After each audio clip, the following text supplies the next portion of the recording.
Alors j'ai choisi deux bâtiments, un projet on va dire plus fondamental ou un projet manifeste du XXe siècle de Le Corbusier qui est la Cité radieuse que tout le monde connaît, qui pour moi est l'emblème réellement de la cristallisation des théories de Le Corbusier sur les modes d'habiter qui répondent réellement aux besoins de l'être humain, c'est-à-dire du rapport au soleil, à la nature, à l'espace.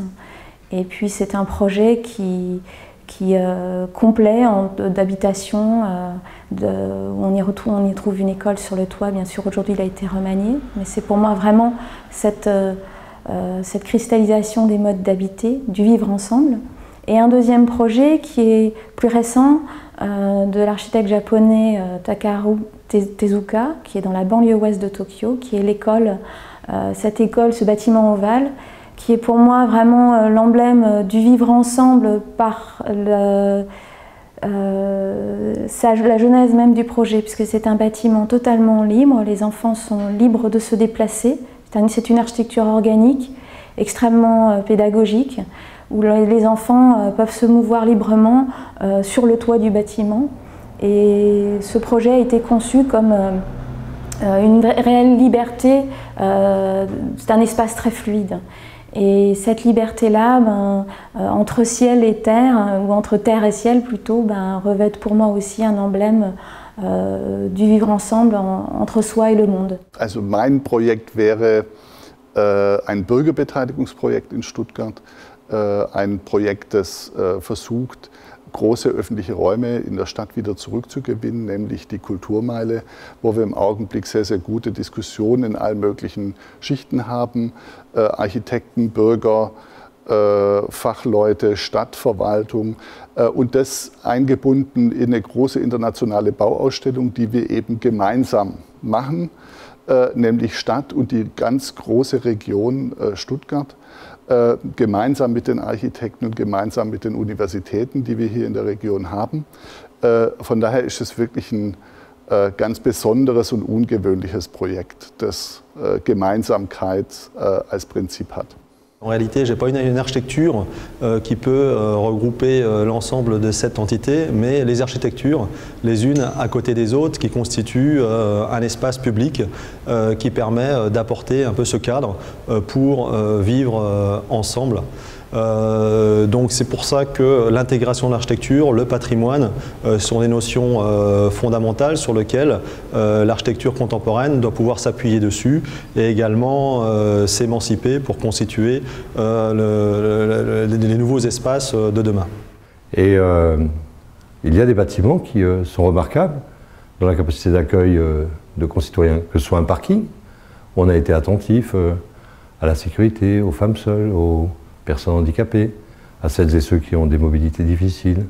C'est une manière de penser au vivre ensemble. Mais c'est aussi la sécurité, c'est aussi la beauté pour l'œil, et c'est aussi les fonctionnalités. Et donc, il n'y a pas un bâtiment particulier qui pourrait, à lui seul, synthétiser cette idée du vivre ensemble.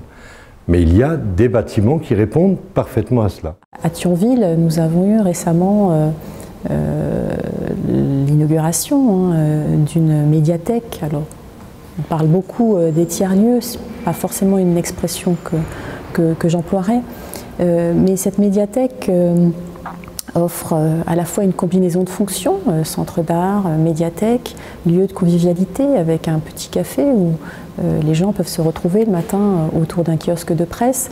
Et à cet égard aussi, c'est un édifice qui permet de recréer du lien entre les citoyens, qui est ouvert à l'ensemble de la population.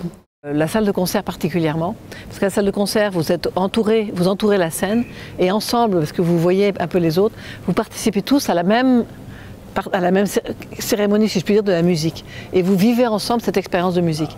Mais vous restez quand même chacun individuellement, même si vous sentez les réactions des autres.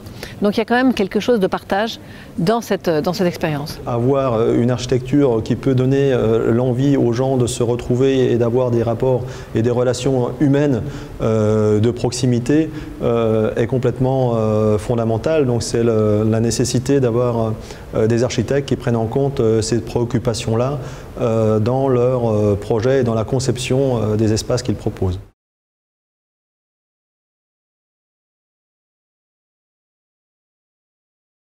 Le vivre ensemble, c'est, je crois, un leitmotiv, quelle que soit la position que l'on occupe quand on construit la ville, quand on la réfléchit.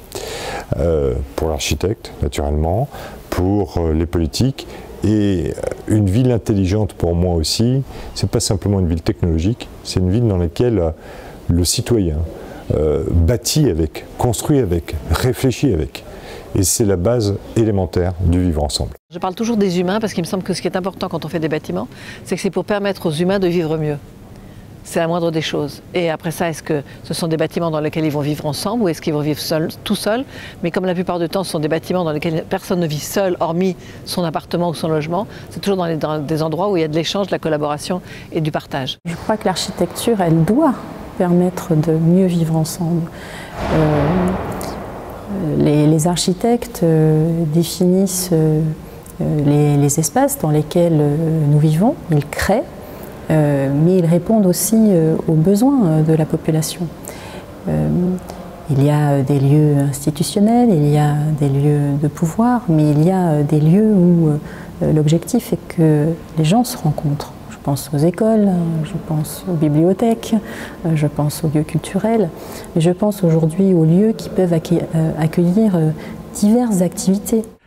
Architektur hat ja schon immer eine sehr essentielle Rolle im Zusammenleben der Menschen gespielt, seit alters her. Und ich denke, dass letztlich die Qualitätsfrage immer die entscheidende ist und bleiben wird. Es gibt immer wieder wechselnde Typologien, wechselnde gesellschaftliche oder soziale Voraussetzungen, die den Wohnungsbau definieren, verhindern, ermöglichen. Aber am Ende ist es, glaube ich, ganz wichtig, dass man sich um die wesentlichen Dinge, die den Bedürfnissen des Menschen, was den Wohnungsbau angeht, entsprechen, genau erkennt und die dann je nach Situation auf dem höchstmöglichen Niveau realisiert. C'est l'objet de nombreuses réflexions aujourd'hui, mais c'est absolument nécessaire. En prenant en compte aussi le fait qu'il y a des aspirations et des demandes de nos concitoyens qui sont aujourd'hui plus attentifs à la qualité de vie, à la qualité de l'air, à la qualité des déplacements, des mobilités, que celles-ci soient plus douces. Comment est-ce qu'on vit ensemble à 4 générations sur la planète? Ça fait pas longtemps que nous vivons à 4 générations sur la planète, dans les pays modernes en tout cas. Comment est-ce que nous sommes économes de l'eau et comment est-ce que nous pouvons économiser nos ressources?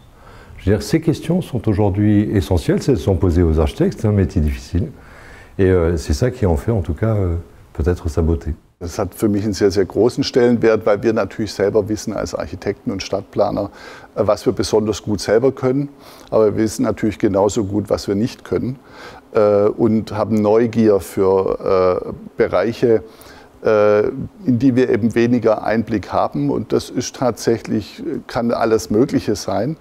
Unter anderem, natürlich sind es die konstruktiven Disziplin, Ingenieursdisziplin, da haben wir eine sehr, sehr großartige Tradition in Stuttgart, auch an den Hochschulen. Aber es sind auch ganz neue Felder, wie zum Beispiel Klimaschutz, energiesparendes, nachhaltiges Bauen, wo wir neue Partnerschaften entdecken. Und von daher ist es wirklich immer wieder überraschend, welchen Gewinn wir da aus gemeinsamem Arbeiten eben ziehen können. Je pense en effet qu'ensemble, on est plus fort et dans nos spécialités respectives et dans les décisions que nous prenons, dans nos compétences des uns et des autres, il est important qu'on les fasse s'ajuster en quelque sorte.